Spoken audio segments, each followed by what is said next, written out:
Hi everyone, and welcome back to the PuddyMod YouTube channel, and happy Friday.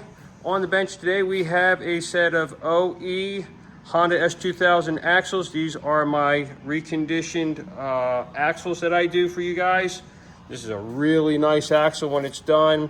Everything is factory Honda parts used. I don't use anything aftermarket. Original bands are always put back in place after they've been cleaned and polished. They always come out really nice. Everything's freshly painted, and these give years of happy, dependable, smooth, no vibration service. Really good. Also, we have an AP1 prop shaft, hybrid actually, I guess you could say, because the shaft itself here is AP2. The F indicates front, and that would be the transmission end of this shaft.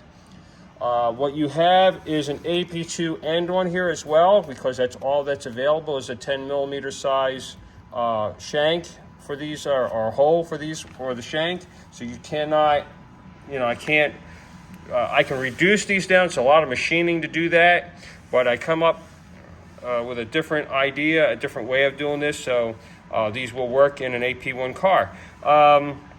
You cannot use the AP1 shaft, as the shaft itself is splined differently. It's a smaller size. Even though it's 30 spline, it's just different, and there's really nothing out there that I can get a bearing onto this shaft.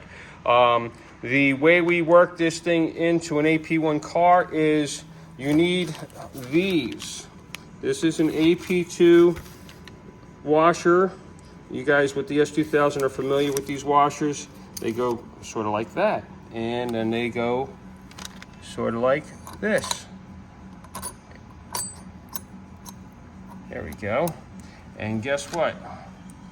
On this end, we are AP1. This is a shoulder bolt, so it takes up all that space in there. It's 10mm, but on the end, it is threaded for 8mm. So it's stepped down like that, and it fits perfectly. No modification necessary. Everything's going to line up and be great, and so there's no added expense now to building these shafts when we use this type of setup. And I'll get a flange for you and I'll show you how that works.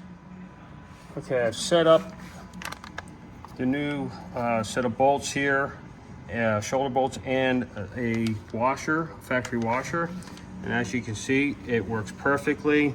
You have great engagement here. No issues whatsoever. The shoulder will keep everything lined up properly. Standard tools fit perfectly without any interruption or like hitting the side of your boot here or anything like that. So it's a really nice, clean fit. It's going to work out really great for you guys with AP1s.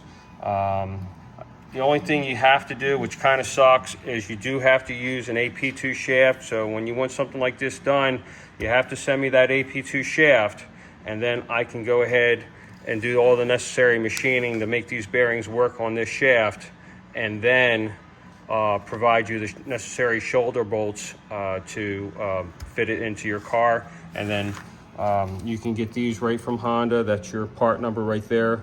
This is the only thing you would have to actually buy to make it work, is these washers. I may just go ahead and provide the 3 washers, or actually it'll be 6, 3 for each end, just to make it a little easier for you guys.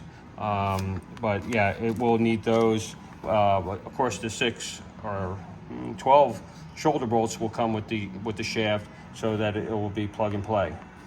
And well, anyway, thanks for watching. Happy Friday, everyone. Hope you guys are enjoying the videos.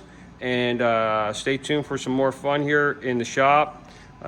We got ourselves a Chick-fil-A today because it was really good, and they put me down as a blue SUV. At least it's not a blue Jeep. That's awesome, because it sucks when they call my FJ a Jeep, but that's okay.